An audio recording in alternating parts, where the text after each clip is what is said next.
হাফহাতা shirt অথবা গেঞ্জি পরে সালাত পড়লে আদায় হবে কি না। দেখুন, হাফহাতা শার্ট পরে সালাত আদায় করলে আমাদের দেশের অনেককে বলতে শোনা যায়, তারা বলেন যে সালাত মাকরুহ হবে বা নামাজ হবে না। এই কথাটা সঠিক না।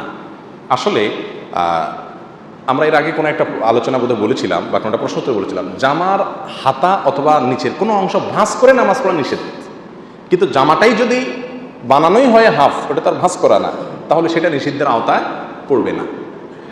এটা হলো মূল কথা এবং বেসিক কথা। তবে একটা কথা মনে রাখা উচিত, এমন পোশাক পরে নামাজ আদায় করা উচিত যে পোশাক পরে আমি ভালো কোনো জায়গায় যাই, ভালো কোনো মজলিসে যাই। সচরাচর আমি কোনো গুরুত্বপূর্ণ মজলিসে যাই না, যে পোশাক পরে সে পোশাক পরে নামাজ পড়া উচিত না।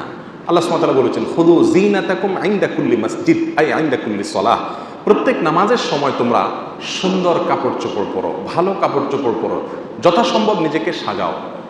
আপনি স্যান্ডো গেঞ্জি পরে অথবা সেরা ময়লাওয়ালা কাপড় চোপড় পরে নামাজ পড়লেন, আপনার নাইট ড্রেসে আপনি নামাজ পড়লেন, এটা উচিত না।